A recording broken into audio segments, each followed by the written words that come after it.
Ah, love. It's a word that instantly brings to mind passion and connection. For most of us, love feels like one of the most important cornerstones of the human experience. Sure, it's not without its complications.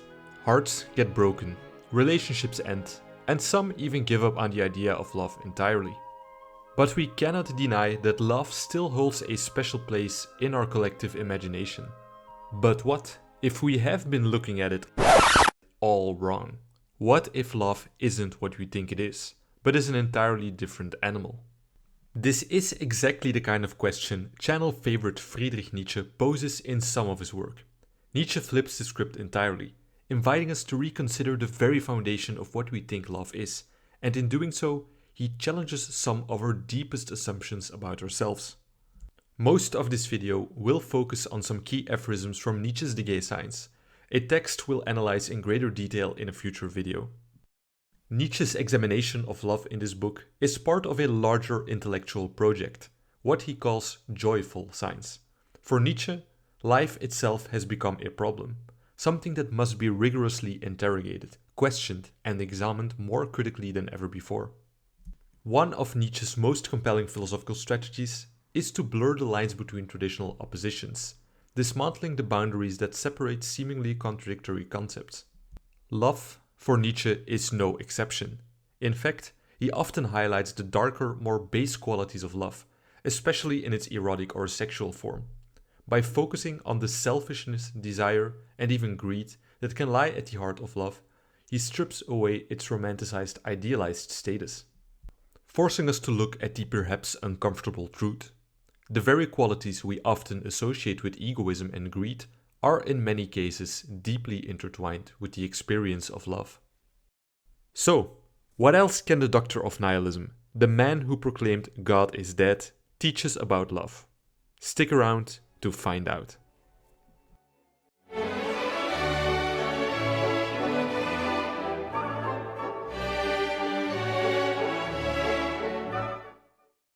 Thus spoke Heartbreak, the tragedy of Nietzsche's love life. Before we tackle Nietzsche's musings on love, it is worth examining how his personal life may have shaped his own views. Enter Lou Andreas-Salomé, a woman who both inspired and tormented him. She represented the kind of intellectual partnership he craved. A writer and thinker in her own right, she matched Nietzsche's intellect, offering a blend of admiration and independence that both attracted and eluded him. The year was 1882 when Nietzsche met Salome in Rome, and Nietzsche is believed to have instantly fallen in love with her, just as his friend Paul Riet had earlier. Her sharp wit and unconventional ideas stood out in a society that, at the time, still demanded conformity from women. Nietzsche, ever the rebel he was known as, was captivated. He proposed to her not once but twice, and both times she rejected him. Ouch. To make matters worse, for Lou, Nietzsche's passionate overtures clashed with her vision of their relationship. She sought a purely intellectual bond, free from the constraints of romantic entanglement. Together with Nietzsche and Riet, Lou envisioned a utopian partnership of minds, a Platonic triad dedicated to the pursuit of philosophy. This idealistic arrangement, however, quickly soared under the weight of Nietzsche's unrequited love. And if that wasn't enough already, adding fuel to the fire was Nietzsche's sister, Elisabeth Forster Nietzsche, who disapproved of Lou. Protective of her brother's legacy and distrustful of Lou's intentions, Elisabeth reportedly told Nietzsche that Lou mocked him behind his back. The relationship ultimately unraveled, leaving Nietzsche embittered against his sister. It is interesting, however, to note that during this turbulent period, Nietzsche produced some of his most profound work, including the first part of The Gay Science. Perhaps his failures in love granted him a unique perspective, unclouded by romantic idealism. Nietzsche's personal story adds an extra layer to our analysis. Is love, as we shall discuss in this video, a form of selfishness? A projection of our needs and insecurities onto another? Or can it be something more? As we dive deeper into Nietzsche's writings, keep these questions in the back of your mind and let us know what you think in the comment section below. Love, the untamed animal within. In aphorism 14 of the Gay Science, Nietzsche confronts the conventional, idealized notions of erotic love, suggesting that it may not be the pure, selfless emotion it's often made out to be. Instead, he argues that love at its core is deeply tied to our instincts, and it's as much about possession as it's about connection. Nietzsche goes so far as to claim that love is often nothing more than a manifestation of egoism. To him, it's not a noble moral force, but rather an instinctual drive that is rooted in our biological and cultural needs. This isn't to say that love is inherently bad, but Nietzsche does point out that its more selfish motivations are often hidden beneath layers of societal norms and expectations. But here's where it gets interesting. Nietzsche doesn't just criticize love for its self-serving motives. Instead, he recognizes that love, despite its egoism, has value because of these very drives.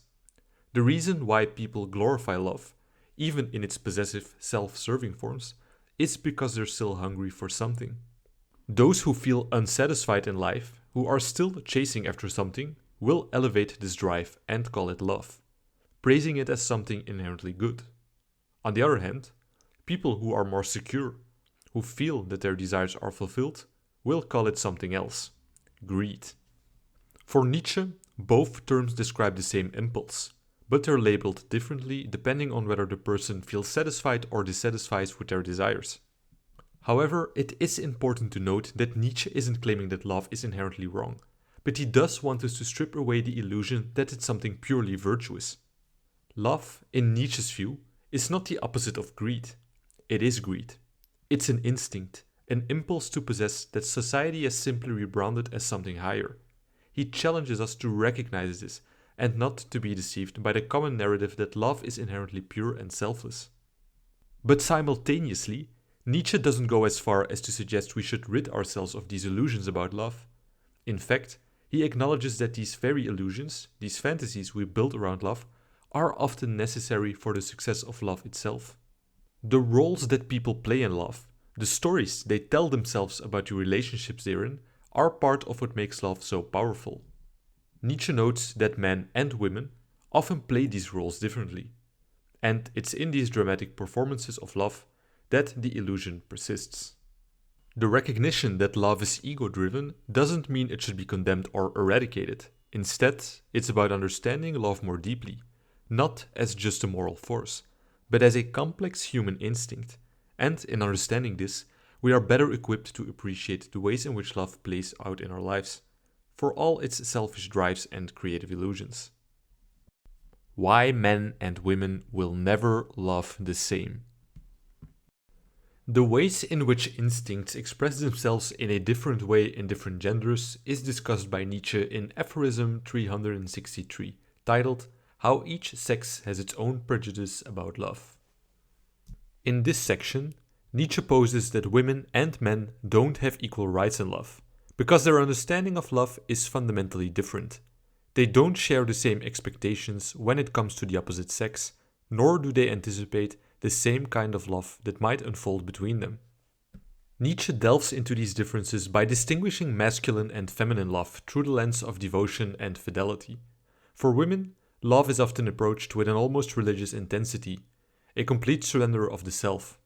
Nietzsche describes feminine love as a desire to be taken and accepted as a possession, one that frames love as a kind of fate, demanding absolute devotion. This, he suggests, is central to a woman's nature in love. In contrast, Nietzsche argues that male love is driven by a possessive thirst, an instinct not to surrender, but to acquire and absorb more from the beloved. For men, love is less about fate and more about possession, a desire to make the object of their love an extension of themselves. Nietzsche provocatively states that a man who loves with the same complete devotion as a woman becomes not a man. In his view, such surrender undermines the essence of masculinity, reducing the man to a slave in the relationship. On the other hand, Nietzsche claims that when a woman loves in this all-consuming way, it doesn't diminish her, it perfects her. To love like a woman, he argues, is to fulfill a deeply ingrained instinct, one that aligns with the societal and biological roles often attributed to women in his time. Interestingly, Nietzsche acknowledges that fidelity, a trait often idealized in romantic love, can develop in men over time. However, he is very quick to point out that this quality doesn't arise from instinct, but rather from secondary factors, such as gratitude or specific personal preferences. In his view, fidelity is not an essential characteristic of male love, but rather a learned or circumstantial one. Nietzsche's views on love seem to rest on the idea that biological differences between men and women give rise to opposing roles in romantic relationships.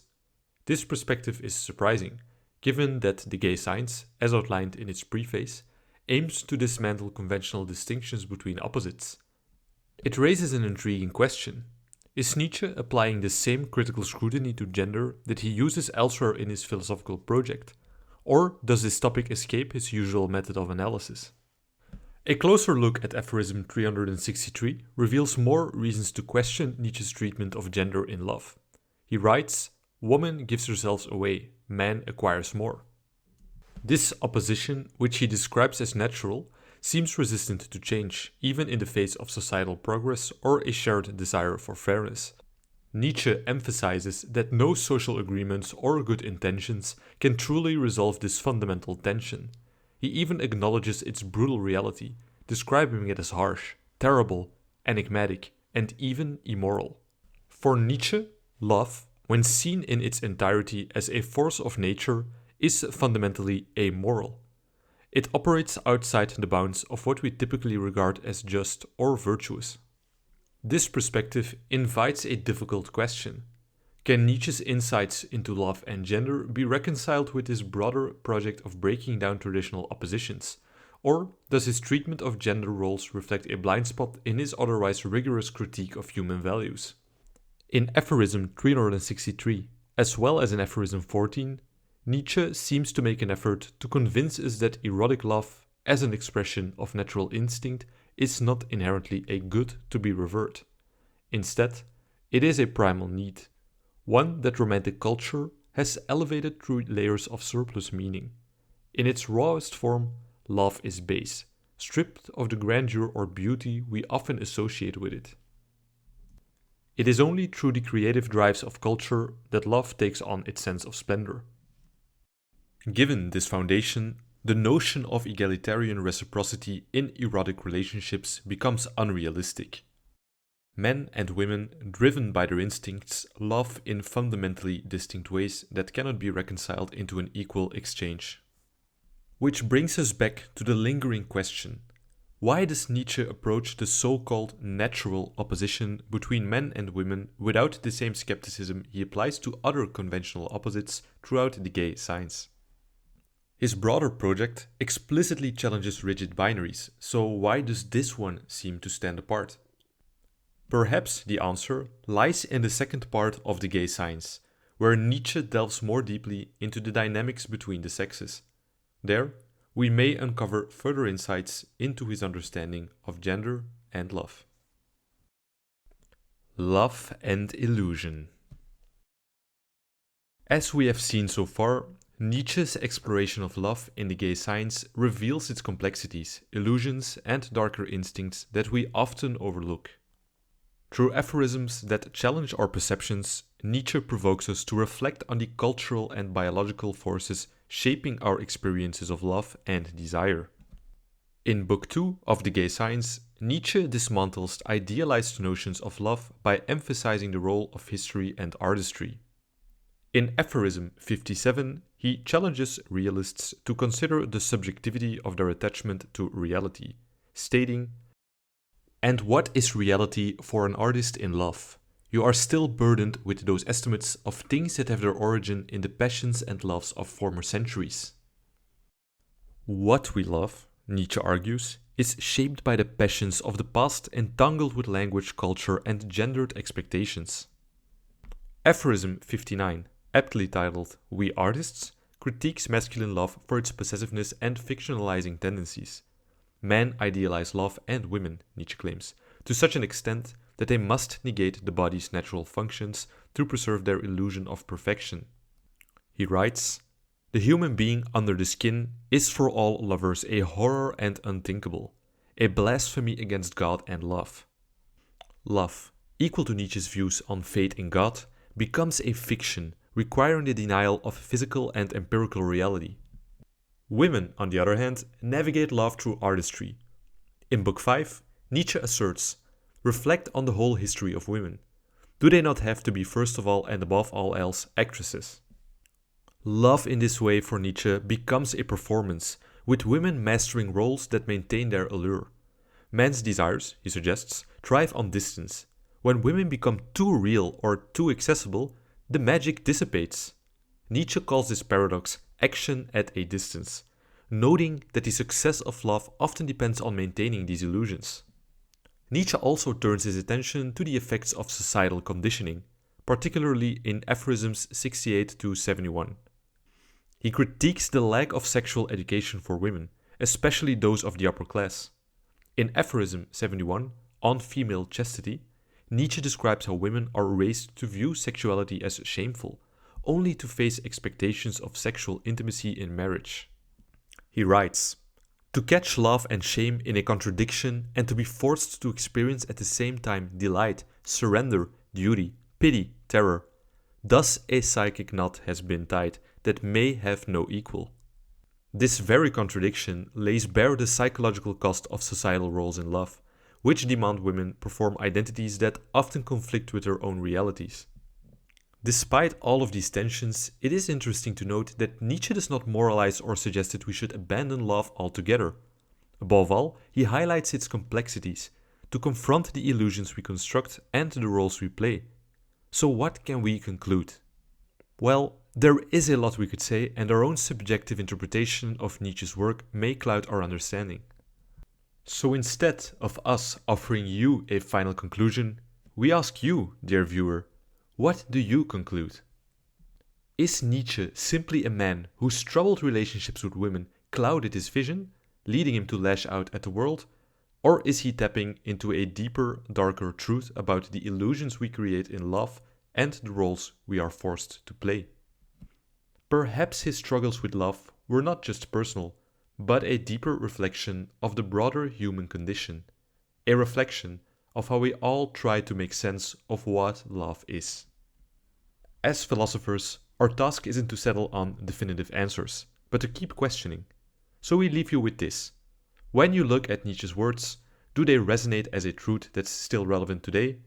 Or are they simply the frustrated cries of a man who never quite found peace in his own heart?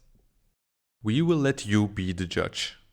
Let us know what you think in the comment section below. And if you are new here, please consider subscribing to the channel. And if you are interested in diving deeper into Nietzsche's philosophy, check out our other videos on his major works, like Thus Spoke Zarathustra and Beyond Good and Evil. These works hold even more provocations and revelations, offering new ways to see the world, and perhaps yourself. Thank you for watching. Take care.